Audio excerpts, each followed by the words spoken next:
Dlhoročný model internátnych detských domovov postupne prechádza k rodinnému typu. Internátny spôsob sa zachoval ešte z čias socializmu a mal niekoľko vážnych nedostatkov. Okrem toho, že deti vyrastali v sociálnej izolácii, neboli vedené k samostatnosti, keďže vždy dostávali hotové veci a všetko robili vo veľkých skupinách. Že sa žilo v takým systémom príkazov a zákazov. To decko, to sme to narátali, že takých zhruba 114 dostalo usmernení denne. To znamená, že toto máš, toto nemáš.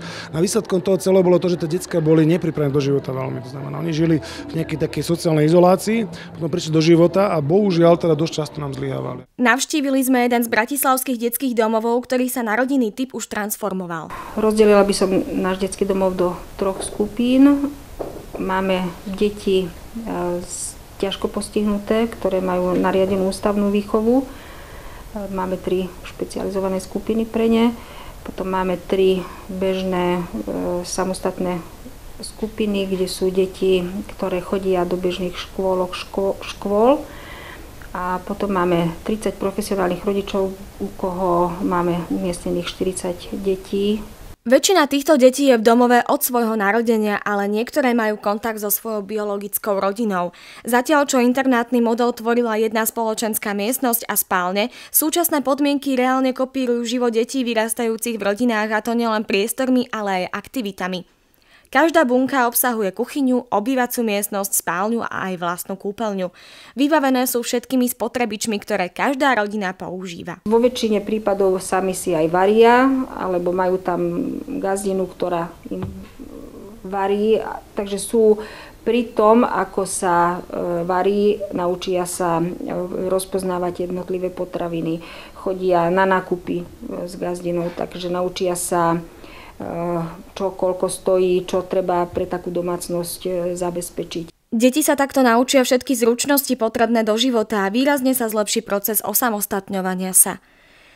Každý detský domov je plný príbehov. Napríklad toto bábätko má len 15-ročnú mamu a svojho strýka dokonca v tom istom domove. Plnú opateru majú aj telesne či mentálne postihnuté deti, ktorým sú k dispozícii všetky rehabilitačné pomôcky, telocvičňa a rôzne individuálne potreby. Rodinný typ má však predsa len jeden nedostatok. Nemajú tých stálych ľudí, ako matka a otec, ktorí, alebo treba, že aj starí rodičia, ktorí stále sa striedajú pri tom dieťati. To znamená, že deti sa naučia sa správať ku každému človeku v tej skupine, vedia, že u koho čo si môžu dovoliť, ale k nikomu nevytvoria nejaký bližší vzťah. Práve preto sa ešte lepším typom domova javí profesionálna rodina. Zamestnanci si deti berú k sebe domov a dieťa sa tak stane súčasťou rodiny. Neprichádza o žiadny element, ktorý by získal u svojich biologických rodičov. Profesionálne rodiny sa však paradoxne stretávajú s nevôľou majority obyvateľstva. Známy je prípad z Veľkého Šariša, kde tamojší obyvatelia bojovali proti výstavbe 3 rodinných domčekov petíciou. Priamou formou teda dochádza k vyčleňovaniu detí z domovov zo spoločnosti. Toto je niečo vlastne, čo súvisí aj s nejakou zmenou, s otvorenosťou, že vlastne skúsenosti sú len nie vlastné, ale trebárs počuté, alebo je to medializované. A potom niekto, kto akoby nepatrí k nám, tak je z neho obava istým spôsobom, hneď ho nálepkujeme. To je to ako také najnepríjemnejšie, že hneď je to zlodej, alebo potenciálne nás tu môže ohroziť, alebo cítime sa nebezpečne, hneď to môže byť nejaký násilník a tak ďalej. Do 97. roku museli mladí domov opustiť po dovršení 18. V súčasnosti je to najdlhšie do 25. roku života.